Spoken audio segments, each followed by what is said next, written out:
xabxabka ama qaruhu dhadhan ahaan waa mid macaan, waa mid ka mid ah khudaarta firfircoonida sameeya, waana mid u wanaagsan caafimaadka guud ee qofka.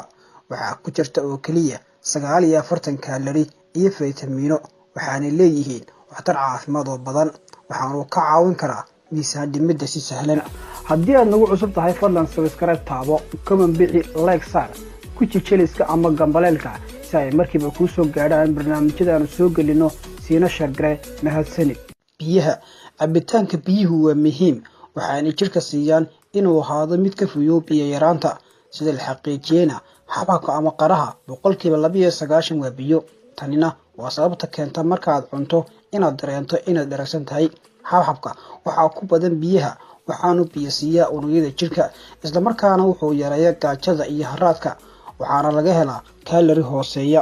nafaqada marka laga yimaado in xabxabku yahay khudaar, waxaa laga helaa macdano iyo faytamiino badan oo waxtar muhiim ah ugu fadhiya caafimaadka, sida faytamiin A, B iyo C.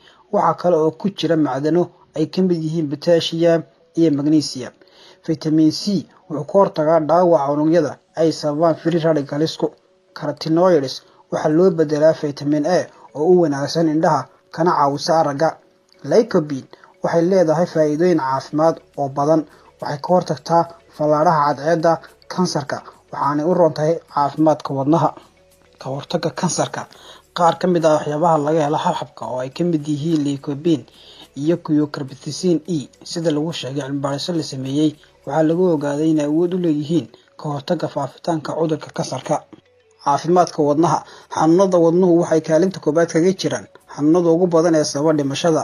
waxyaabo badan oo laga helo qaraha ayaa faa'iidooyin u leh caafimaadka wadnaha. daraasado la sameeyay ayaa lagu ogaaday maadada lycopene oo laga helo xabxabka ay kaga caawin karto hoos u dhigida kolestaroolka iyo dhiigkarka.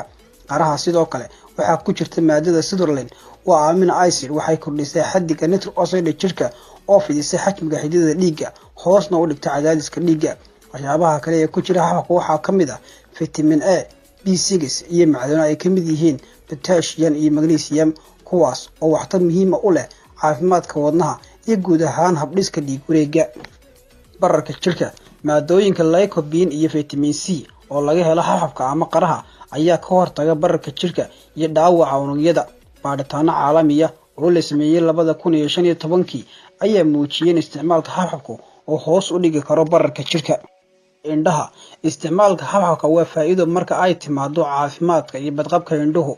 waxaa laga helaa lycopene, waxay naga caawisaa in indhuhuna ay noqdaan kuwo caafimaad qaba, waxay ka hortagtaa xanuunada indhaha ku dhaca xilliga daada, waxay kaloo indhaha ka difaacaan inay bararaan ama ay dhaawacmaan unugyada aragga qaabilsani. murqa xanuunka cabitaanada laga sameeyay xabxabku waa kuwo awood sare leh, si dhaqsana aad uga soo kaban karto daalka la dareemo xilliga jimicsiga. maadada citrulline ayaa mas'uul ka ah inay naga caawiso baabiinta murqa xanuunka. tanina waa sababta ka dambeysa in ciyaaryahanada orodka ay cabaan sharaabada ka samaysan qaraha ama xabxabka. timaha faytamiin A iyo C oo laga helo xabxabka ayaa muhiim u ah timaha. waxaa kale oo faytamiin C uu ka caawiyaa inay timaha ay noqdaan kuwo qara leh oo aan si fudud u daadanin amaba aanu go'in. caafimaadka dheefshiidka fiberta iyo biyuhu waxay muhiim u yihiin sidii loo heli lahaa dheefshiid caafimaad qaba. labadaba waxaa laga helaa xabxabka, sidaa darteed xabxabku wuxuu door wax ku ool ah ka qaataa badqabka iyo caafimaadka guud ee dheefmareenka. maqaarka faytamiin A oo laga helo xabxabka ama qaraha waxa uu faa'iido weyn u yahay maqaarka. wuxuu naga caawiyaa sidii uu samaysmi lahaa maqaar cusub iyo dib u soo kabashada unugyada maqaarka ee dhaawacmay. faytamiin A haddaan la helin waxa uu maqaarku u ekaanayaa mid qallalan, isla markaana u muuqda inuu duuduumay. waana sirta ka dambeysa in kareemyada maqaarka la mariyo lagu daro maadada faytamiin A.